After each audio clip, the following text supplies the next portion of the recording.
Meus queridos irmãos, se vocês puderem abrir as suas Bíblias, a primeira carta do apóstolo Pedro, nós leremos no capítulo 3, do verso 13 ao verso 22. Pastor Fernando me disse que vocês estão pensando durante esse ano acerca das suas vidas, da vida da igreja, como uma edificação. Uma edificação que, como disse Jesus Cristo, precisa ser bem alicerçada, bem firme sobre a rocha. E neste mês em especial, vocês estão refletindo sobre brechas, buracos, furos, que uma boa construção não pode ter.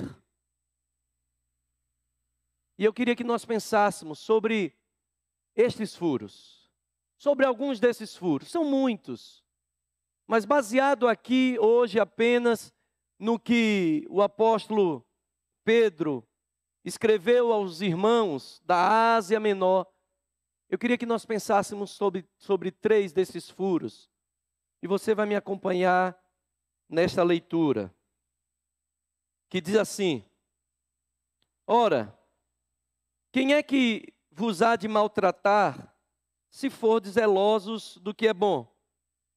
Mas ainda que venhais a sofrer por causa da justiça, bem-aventurados sois. Não vos amedronteis, portanto, com as suas ameaças, nem fiqueis alarmados. Antes, santificai a Cristo como Senhor em vosso coração, estando sempre preparados para responder a todo aquele que vos pedir razão da esperança que há em vós. Fazei-o, todavia, com mansidão e temor, com boa consciência, de modo que naquilo que falam contra vós, fiquem envergonhados os que difamam o vosso bom procedimento. Porque se for da vontade de Deus, é melhor que sofrais por praticardes o que é bom do que praticando o mal. Pois também Cristo morreu uma única vez pelos pecados, o justo pelos injustos, para conduzir-vos a Deus, morto sim na carne, mas vivificado no Espírito, no qual também foi e pregou aos espíritos em prisão, os quais noutro tempo foram desobedientes, quando a longanimidade de Deus aguardava nos dias de Noé, enquanto se preparava a arca, na qual poucos, a saber, 8 pessoas foram salvos através da água, a qual, figurando o batismo, agora também vos salva, não sendo a remoção da imundícia da carne, mas a indagação de uma boa consciência para com Deus, por meio da ressurreição de Jesus Cristo, o qual, depois de ir para o céu, está à destra de Deus, ficando-lhe subordinados anjos e potestades e poderes. Palavra do Senhor para as nossas vidas. Nós já oramos e pedimos a iluminação do Espírito Santo. Meus queridos, eu acho que já são 8 meses, estamos em agosto, que vocês vêm pensando sobre as suas vidas como uma edificação. E de fato, se há algo que pode representar um pouco da nossa experiência pós-novo nascimento, é a imagem, a analogia que fazemos com a construção, com a edificação. Porque a partir daquele momento que você e eu fomos iluminados pelo Espírito Santo de Deus, e Ele lançou no nosso coração aquela pequena semente que abriu os nossos olhos espirituais e nos fez perceber ou discernir coisas espirituais que antes nós não discerníamos porque estávamos mortos espiritualmente, aí sim, nós começamos um processo de retorno para o Senhor. Naquilo que nós chamamos de conversão, fé, arrependimento, e dia a dia o Senhor vai colocando um pouco de massa, vai pondo um tijolo, também vai tirando o entulho, E passo a passo nós vamos sendo edificados e vamos sendo conformados à imagem de Jesus Cristo. Você e eu estamos nesse processo. Aquele que nasceu de novo está sendo trabalhado dia a dia. E um pouco de Cristo vai sendo implantado em você e em mim. É uma construção. Nós somos verdadeiramente casas não acabadas, ainda num processo. E aí nós pensamos que esta construção muito nos faz lembrar do episódio de Neemias, quando do fim do cativeiro e do início da reconstrução de Jerusalém, dos seus muros. E havia algo que era muito marca daqueles dias, que era, enquanto numa mão eles seguravam, e tinha aqui, naquele filme que nós vimos, uma colher de pedreiro, uma enxada, um instrumento próprio de construção. Na outra mão eles seguravam a espada, uma arma. Porque se você acha que essa obra é uma obra tranquila, como qualquer construção nossa, porque eu sei que se você já passou por uma construção, você sabe que é algo muito tranquilo. Pedreiros não dão trabalho, eles cumprem prazo, eles fazem exatamente tudo que nós pensamos, tudo que está no planejamento. A melhor coisa, se você um dia tiver assim, eu estou meio entediado, começa uma obra, começa uma construção, contrata bons pedreiros. Para facilitar a tua vida, eu convido você a contratar o seu Paulo, que é irmão aqui da nossa igreja, e ele vai gerir bons pedreiros. Você sabe que construção é um negócio difícil, mas muito mais essa construção. Porque não faltarão aqueles como Sambalá e Tobias, que instigavam alguns inimigos para embargar aquela obra, para atrasar o prazo. Então eles precisavam construir e se armar. Nós estamos nessa construção, nos moldando a Cristo, mas saiba de uma coisa: há aqueles que hão de se levantar para barrar essa construção, para atrapalhar, para entulhar essa obra, para desviar a nós, igreja, cristãos, do caminho do Senhor. Mas estes, ainda que se manifestem em forma de homens, com suas ideias, ideologias, ações políticas, governamentais, aqueles que se levantem como poderes deste mundo, bestas, como o Apocalipse descreve, poderes. Nós sabemos que o inimigo da igreja não é o homem. Pelo contrário, em toda a história da igreja, o homem é alvo da ação da igreja. O homem é o alvo e o propósito da igreja de Cristo. O mais perverso dos homens. Aquele que nós reputamos a escória.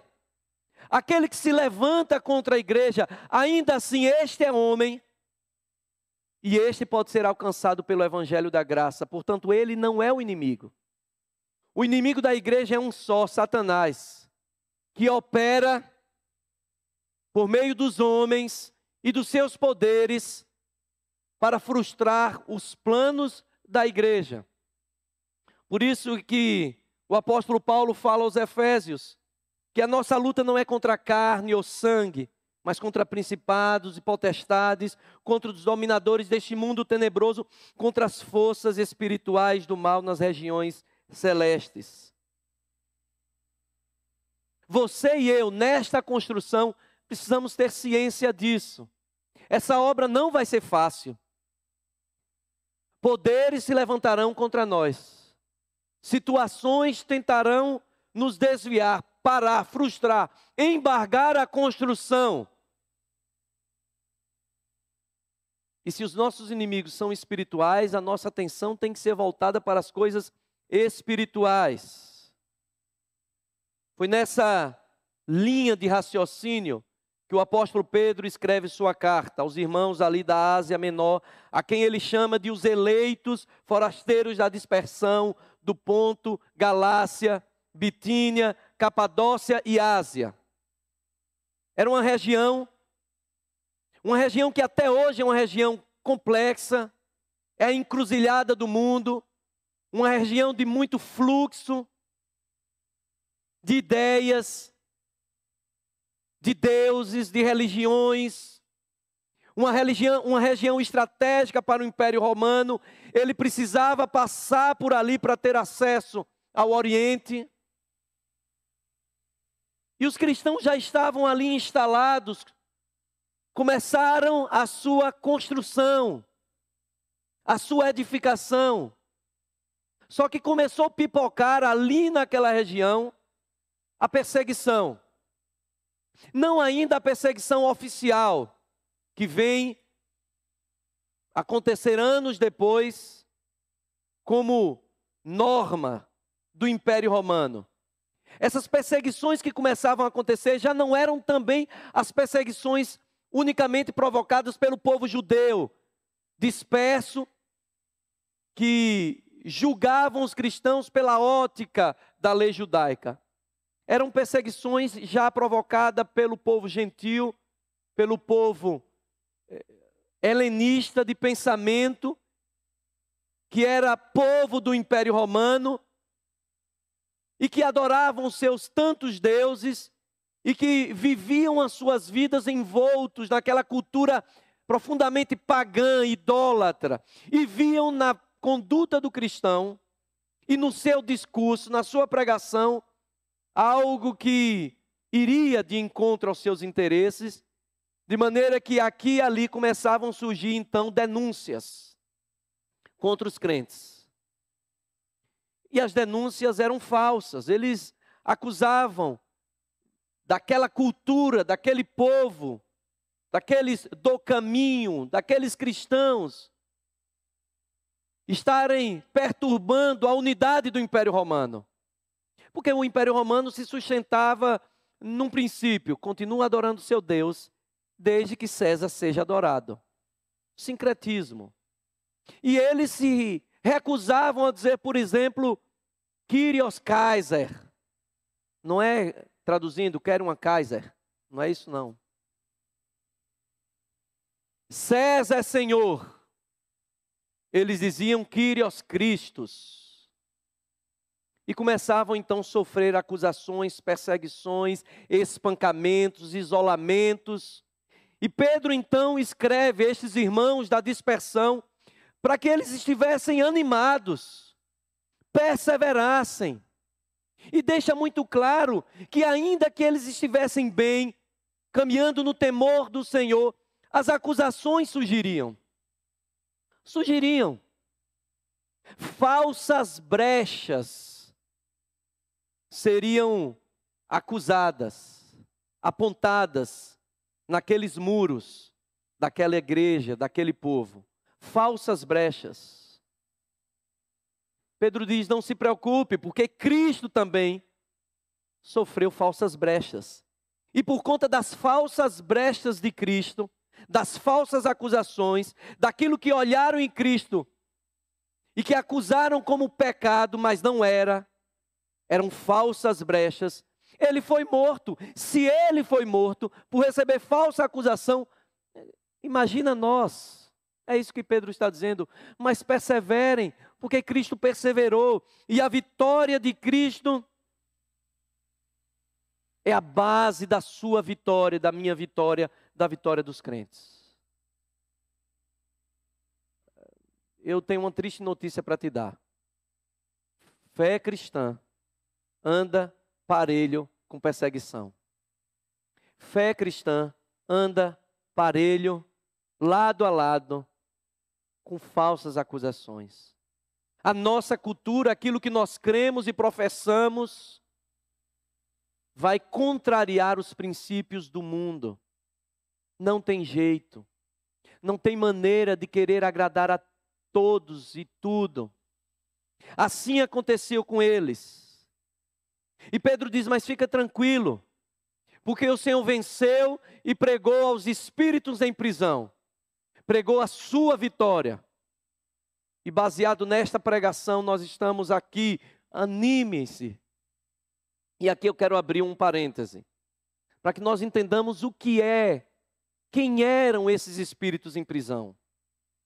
Eu confesso que esse é um dos textos muito polêmicos no meio teológico. A quem Cristo pregou? Eu vou dizer aqui as duas principais correntes ou principais tentativas de explicação desse texto. Alguns dizem que Cristo, na sua morte e na sua ressurreição, sobe, conforme Efésios, nós lemos, às regiões celestes e anuncia nas regiões celestes a principados, potestades, poderes, governadores, a sua vitória sobre a morte e sobre Satanás. Ele anuncia lá nas regiões celestes. E quem são estes espíritos em prisão?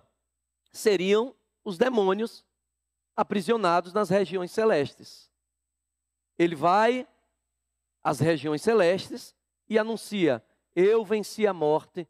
E o seu anúncio é anúncio de sentença, que é bíblico. Há já uma sentença para Satanás e seus demônios.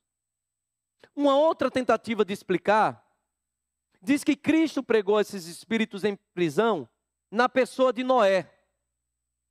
Porque Noé, lá na antiga aliança, movido pelo Espírito de Cristo, que já estava desde a criação, ele prega aqueles espíritos atormentados que eram as pessoas ímpias, cativas do império das trevas, e prega arrependimento.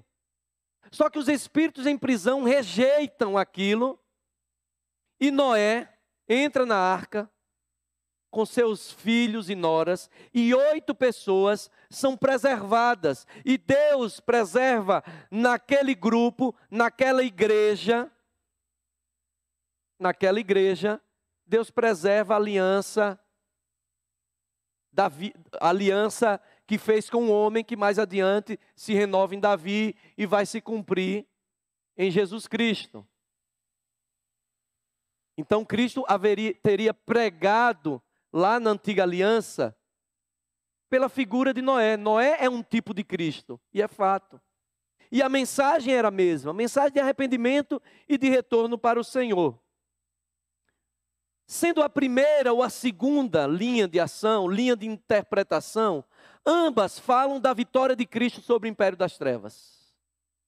E ambas, então, nos dão a ideia de que nós precisamos estar animados e perseverar em meio às oposições, porque Cristo já venceu. As lutas virão, as perseguições surgirão, as falsas acusações virão. Os valores contra aquilo que nós chamamos de santo surgirão. Mas a igreja não pode se atemorizar. Você e eu estamos cercados, já estamos vendo isso. Assim como na geração de Noé, assim como na geração de Pedro, a nossa geração é uma geração que rejeita a pregação de tudo aquilo que é santo, de tudo aquilo que diz ser de Deus.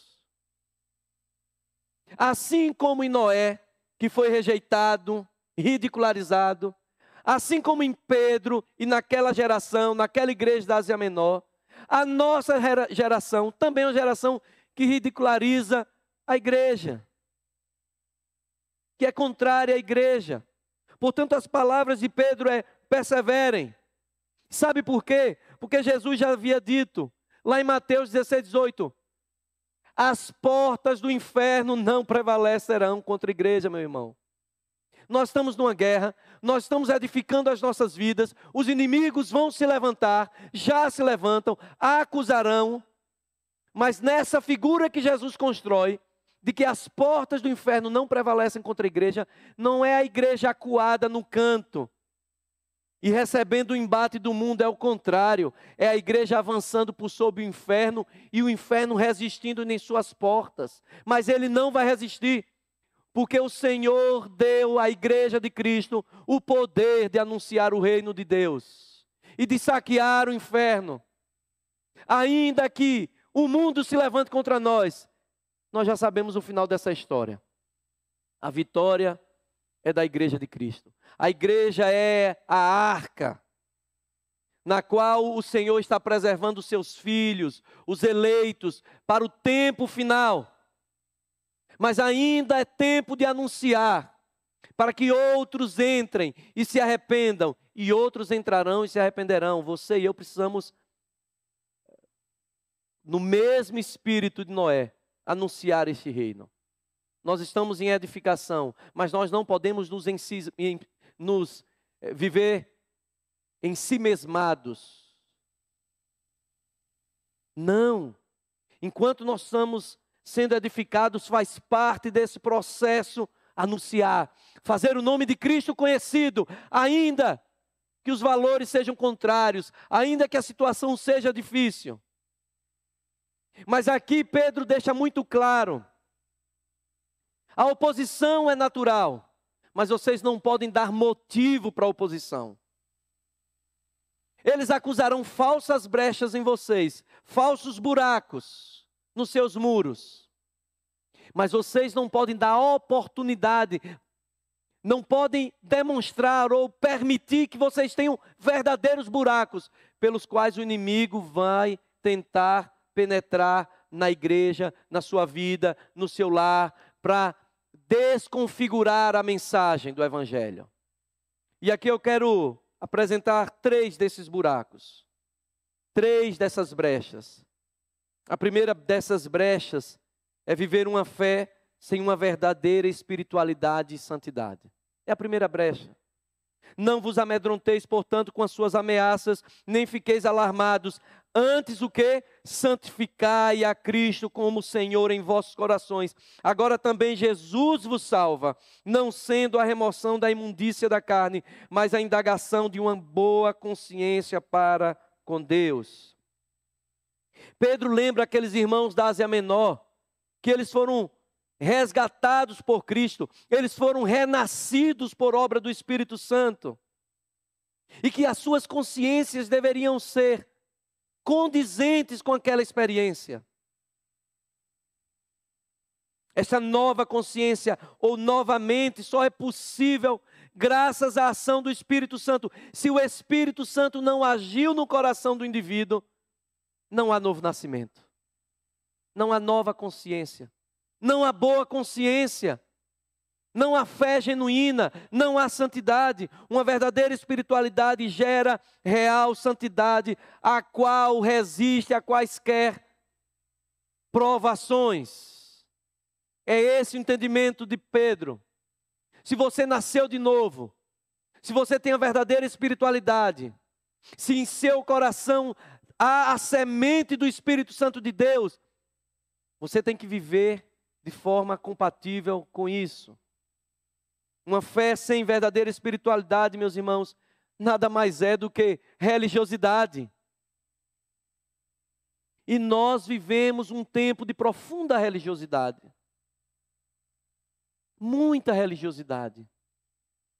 Religiosidade nada mais é do que assentimento a um conjunto de regras, de doutrinas, de costumes e de tradições.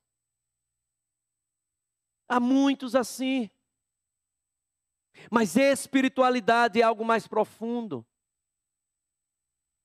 A religiosidade não resiste às pressões do mundo. Quando os espinhos começam a cercar, aquela planta que brotou, ela é sufocada. A religiosidade não resiste a ameaças de morte. Mas a verdadeira espiritualidade entende que até o sangue dos mártires é a semente da igreja. Espiritualidade. Quando a oposição vem, aquele que nasceu de novo vai perseverar. A fé que é fruto da verdadeira espiritualidade e santidade, é essa fé que vem desse encontro pessoal e genuíno com Cristo. quando o coração dele é implantado em nós, quando o caráter dele começa a ser implantado em nós, e esse processo de implante do caráter de Cristo em nós, daquilo que nós chamamos de fruto do Espírito, amor, alegria, paz, longanimidade, benignidade, bondade, mansidão, fidelidade e domínio próprio. Esse fruto único, com 9 gomos, que é nada mais, nada menos que a descrição do caráter de Cristo, ele vai sendo formado em nós. Aqui e ali, você e eu vamos patinando, mas esse é um processo que tem que ser contínuo. Se a marca de Cristo, se o fruto do Espírito não se manifesta em nós, é uma grande brecha que nós estamos dando para o inimigo, para encontrar em nós motivo de acusação, para desqualificar a mensagem do Evangelho, que é missão nossa levar para o mundo. A primeira brecha fala disso. Uma fé que não é genuína. Uma fé que não é fruto da verdadeira espiritualidade, do encontro genuíno com Cristo. Você e eu precisamos ter convicção desse encontro. E se você que me ouve não tem convicção, quem sabe é hoje a hora de você entregar sua vida a Cristo, de ter esta convicção, de deixar que Ele molde o seu caráter. É a palavra de Deus experimentada, vivida, e palavra que transforma.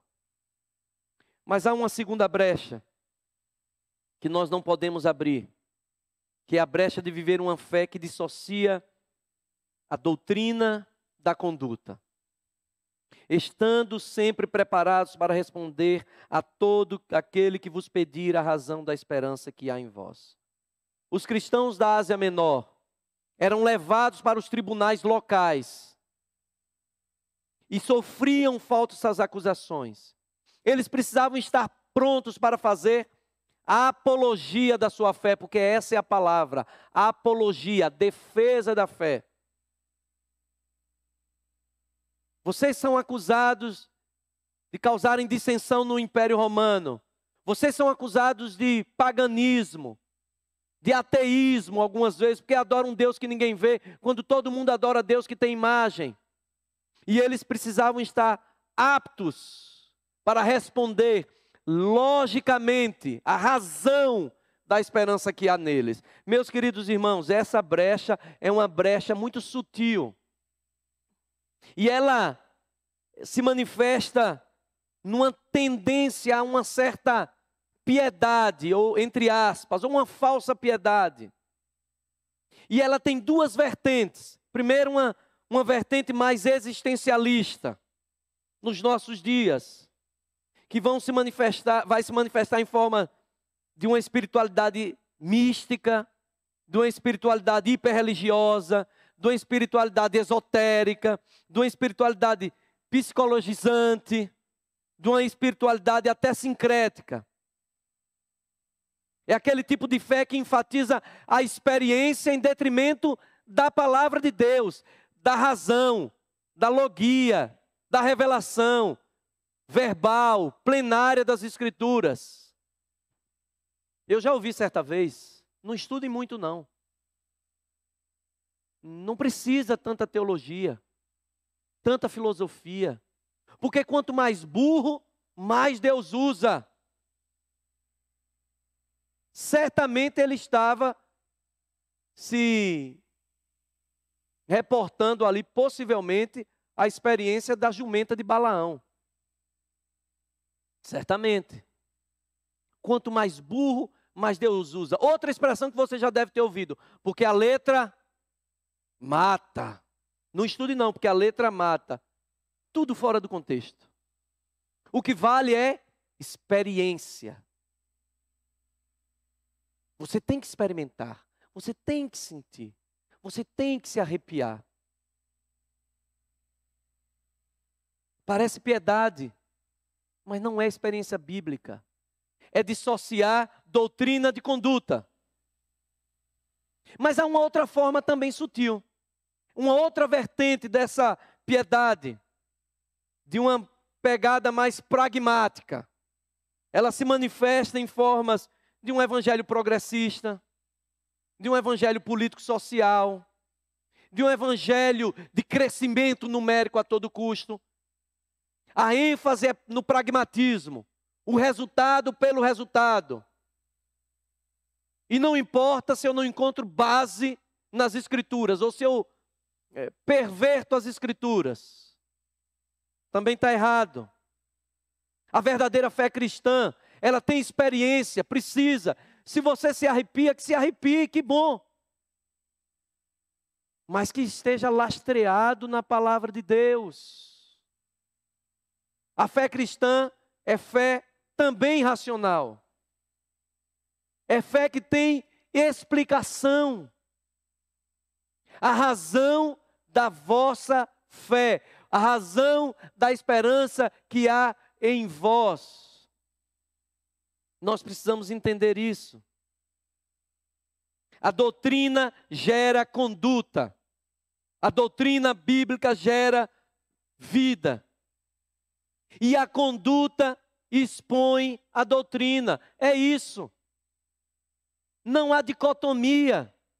Busque a Deus, chore diante de Deus, gema diante de Deus, erga as mãos diante de Deus, dance diante de Deus.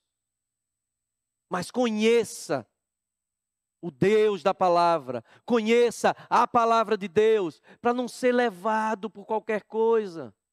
Isso é uma brecha, e nós estamos vendo aí.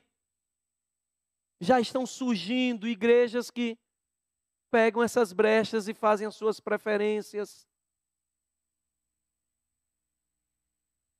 Não. A verdadeira fé, ela não dissocia palavra de conduta, doutrina de vida.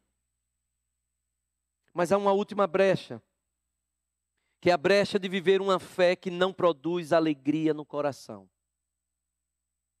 Ainda que venhais a sofrer por causa da justiça, bem-aventurados sois, felizes, não vos amedronteis, nem fiqueis alarmados. E esse tema eu gosto demais. Jesus Cristo havia ensinado, e Pedro, quando fala sobre perseguição e bem-aventurança, ele tinha em mente o Sermão do Monte. Bem-aventurados os perseguidos por causa da justiça, porque deles é o reino dos céus. Bem-aventurados sois quando por minha causa vos injuriarem e vos perseguirem, e mentindo disserem todo o mal contra vós. Regozijai-vos, alegrai-vos, exultai-vos, vibrem de alegria, porque é grande o vosso galardão nos céus, pois assim perseguiram os profetas que viveram antes de vós. Meus irmãos, nós acabamos de celebrar a Santa Ceia, a Eucaristia. É o auge da vida litúrgica da igreja. É o grande memorial de um sacrifício que foi feito, que você e eu não teríamos condições de pagar, de fazer. Você foi salvo gratuitamente. Está garantido. Por que cara amarrada? Na minha igreja, certa vez nós íamos fazer, esse ano ainda, fazer a Santa Ceia, solenemente. E eu esqueci de combinar com o Ministério de Louvor. E aí escolheram 2 hinos, aqueles hinos bonitos. Nós cantamos 2 hinos aqui, bem bonito, bem animado e tal. E eu olhei para a igreja assim, eu vim aqui... Eu disse, cadê o morto? Meus irmãos, nós não estamos celebrando morte, nós estamos celebrando vida. Isso é para ser feito com festa, com celebração. Pois vamos cantar com muito ânimo. O pessoal do louvor tem ensaiado um hino. Aí não acho que não combinei. Da próxima vez eu combino um negócio mais animado. Mas é isso. A nossa fé em Cristo Jesus nos garantiu vida eterna. E muitos vivem um evangelho arrastando corrente, uma tristeza. Pedro está dizendo o seguinte: as perseguições virão, mas não deixe que elas determinem o espírito, o ânimo de vocês. Não deixe que as perseguições, que as lutas, que as dificuldades da vida ditem à igreja o estado de espírito da igreja. E a gente vê aqui e ali uns crentes mal-humorados, uns cães raivosos, brigando, usando as redes sociais para brigar, porque alguém falou desse tema, falou daquele outro tema. A gente tem que defender a nossa fé, mas não é no mesmo espírito do mundo. Se o mundo vem com pau e pedra, a gente vai com graça, meus irmãos, com firmeza, mas com graça. Porque nós não podemos permitir que o mundo determine a minha reação. É com graça, mesmo para corrigir, com graça, com bondade. Deus é humor, meus irmãos. Deus é humor. Eu tinha um amigo, zerou ali o cronômetro, mas estou acabando. Eu tinha um amigo, um jovem, que me apoiava num culto. Esse era um culto voltado para o pessoal mais antigo, mais velho. O jovem tinha 95 anos. Ele tocava acordeon. Mas era jovem mesmo, muito animado, super animado. Quando ele fez 90 anos, ele foi para uma consulta. O médico disse: como é bom testemunho, eu vou dizer o nome dele. Está sendo filmado, né? Seu Salles, eu acho que o senhor tem mais 15 anos de vida. Ele já tinha se aposentado como evangelista. Quando o médico disse aquilo, ele se animou. Botou acordeão no case, pegou o carro, partiu para a Serra Talhada. Ele gostava de fazer evangelismo no sertão. E Deus abençoou ele tanto. Ele só tinha um problema. Ele já é uma pessoa de 90 anos, na época ele não conseguia carregar a sanfona. Se tivesse um carregador de sanfona, ele ia para qualquer lugar. E ele pregou e as pessoas se entregaram a Cristo. E ele voltou animado e foi dar o testemunho na igreja. Ele disse: pastor, Deus foi tão bom, tanta gente se rendeu a Cristo. Olha, pastor, Deus me abençoou tanto que o senhor não se surpreenda se Graça, que era a esposa dele, aparecer grávida. E eu disse a ele: seu Salles, se ela aparecer grávida, eu já tenho um nome para esse menino. Ele: qual, pastor? Eu: Milagre. 90 anos, só se ele tivesse com o espírito de Abraão. Mas era muito bem-humorado. Meus irmãos, sabe uma brecha que Satanás vai buscar na minha vida e na sua vida para barrar essa construção? Se chama murmuração. Cadê o evangelho da graça? De quem vive só reclamando. Não permita, as lutas vêm. Mas vamos passar por elas, algumas vezes sofrendo as lutas, mas sofrendo com o Senhor, mas sempre crendo que a alegria do Senhor é a nossa força. Que testemunho tremendo, passar pelas lutas, felizes e graciosos. E eu quero só encerrar, deixando algumas lições para nós. A primeira delas é que você e eu precisamos compreender que as oposições, nós precisamos compreender as oposições à luz da santidade. Compreenda todo o mal que se levanta contra você à luz da santidade. O que é que isso significa? Entenda que quando as oposições vierem, Deus está permitindo que passemos por ela para nos purificar e nos aproximar mais dele. Era um entendimento de Pedro para aqueles irmãos. Não é sem propósito. As oposições vão purificar a igreja. As oposições vão aproximar os crentes do Senhor da igreja. Segunda lição: estude a palavra de Deus com disposição piedosa no coração.